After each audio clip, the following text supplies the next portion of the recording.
एक तरफ जहां जातीय जनगणना को लेकर के पूरे बिहार में राजनीतिक चल रही है, वहीं आपको बता दें कि दूसरी ओर जदयू में कुछ भी ठीक नजर नहीं आ रहा है।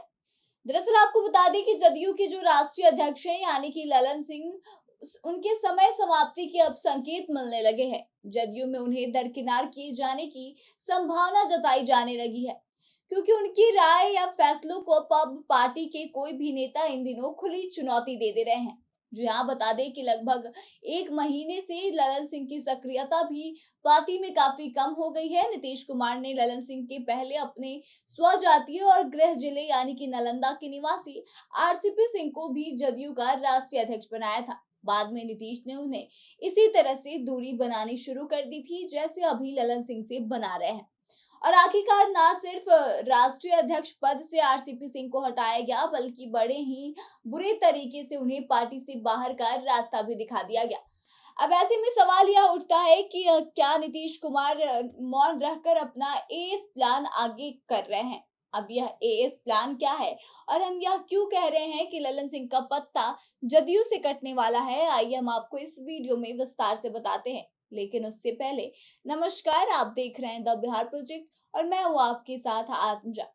दरअसल आपको बता दें कि नीतीश कुमार ने अपने एएस प्लान को आगे कर दिया है, यानी कि अशोक चौधरी और संजय झा को ललन सिंह से आगे कर दिया है। जदयू कोटे से नीतीश सरकार में भवन निर्माण मंत्री अशोक चौधरी और ललन सिंह में जो टकराव की स्थिति बनी हुई है, वो कई दिनों से देखने को मिल रही है। पिछले दिनों ललन सिंह को कहीं से यह शिकायत मिली थी कि अशोक चौधरी बार बार अपने पूर्वी चुनावी क्षेत्र यानी कि बरबीघा का दौरा कर रहे हैं। जब भी वह बरबीघा जाते हैं तो यहाँ उनके करीबी नेताओं का जमावड़ा लगने लगता है। शिकायत यह भी मिली थी कि चौधरी बरबीघा की राजनीति में दखल अंदाजी कर रहे हैं। यह शिकायत वहां के जदयू विधायक ने ललन सिंह से की थी। ललन सिंह ने पार्टी ऑफिस में नीतीश कुमार की मौजूदगी में ही उन्हें ऐसा करने से मना किया था। न सिर्फ दखल अंदाजी रोकने की चेतावनी दी थी, बल्कि उन्हें बरबीघा दौरे पर ना जाने की भी सलाह दे डाली थी। आपको बता दें कि आपको अगर याद होगा तो इस पर अशोक चौधरी भड़क गए थे और उन्होंने साफ कह दिया था कि किसी की आवाजाही रोकने वाले आप कौन होते हैं। इस बकझक के दौरान नीतीश कुमार खुद वहां मौजूद थे, लेकिन वह कोई रिएक्शन नहीं दिए थे उस समय। लेकिन अशोक चौधरी ने ललन सिंह को चेतावनी दे दी थी और उनको ठेंगा जरूर दिखा दिया था। वह निर्धारित कार्यक्रम के अनुसार शुक्रवार को बरबीघा भी पहुंच गए। उद्घाटन शिलान्यास के कार्यक्रमों में शिरकत भी की।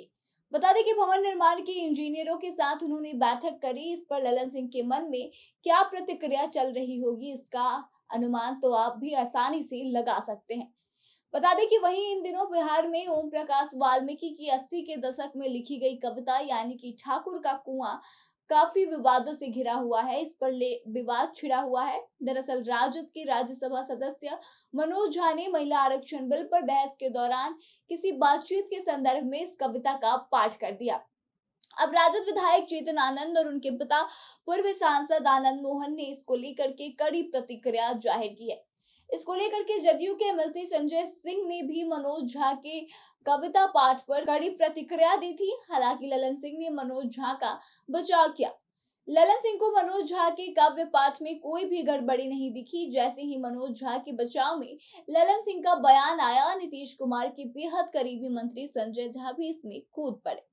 संजय झा ने कहा कि इससे एक जाति विशेष के लोगों की भावनाओं को ठेस पहुंची है। खैर, किसी मुद्दे पर लोगों के विचार अलग हो सकते हैं, लेकिन इसमें तानातनी देखने को जरूर मिल रही है। बता दें कि अब जो यह मामला है इसमें काफी बढ़ता हुआ नजर आ रहा है, क्योंकि ललन सिंह और संजय झा नीतीश कुमार के बेहद करीबी रहे हैं। माना जा रहा है कि नीतीश का मन अब आरसीपी सिंह की तरह ही ललन सिंह से भी उब गया है। वे उन्हें ठिकाने पर लगाने की कोशिश कर रहे हैं। तभी कभी अशोक चौधरी तो कभी संजय से जदयू के भीतर घमासान की सूचनाएं लगातार आती रही है। खास करके उपेंद्र कुशवाहा और आरसीपी सिंह ने जदयू छोड़ने के बाद से पार्टी के दर्जन भर नेताओं ने जदयू छोड़ दिया। इनमें कुछ तो कुशवाहा के साथ चले गए, तो अधिकतर ने बीजेपी को अपना ठिकाना बना लिया है। अब आपको बता दें कि एक और उपेंद्र कुशवाहा यह दावा करते रहते हैं कि जदयू के कई और नेता उनके संपर्क में हैं। वह कभी भी पार्टी छोड़ने को तैयार बैठे हैं, जदयू खत्म हो जाएगी। वहीं आपको बता दें कि लोजपा रामविलास के राष्ट्रीय अध्यक्ष यानी कि चिराग पासवान भी यही कहते रहते हैं। आरसीपी सिंह जदयू नेताओं को तोड़ने के अभियान में पूरी तरह से जुट गए हैं। जदयू के भीतर भी स्थिति बिल्कुल अच्छी नहीं है। ललन सिंह की जिस तरह से दो मंत्रियों ने उपेक्षा करी है, उससे तो यह बिल्कुल लगता है कि ललन सिंह के दिन अब बिल्कुल बदल जाएंगे। जदयू का एक तबका जो है उन्हें राजद का आदमी भी बताने में लगा हुआ है, यानी कि जदयू का यह वही तबका है जिसे भाजपा से दोस्ती तोड़ना बिल्कुल भी पसंद नहीं आया था। उनका ऐसा मानना है कि ललन सिंह ने भाजपा से रिश्ते खत्म कराने के अलावा अपनी पार्टी यानी कि जदयू के लिए कुछ भी नहीं किया है, इसलिए वह उन्हें भाजपा का नेता भी बताते हुए नजर आ रहे हैं।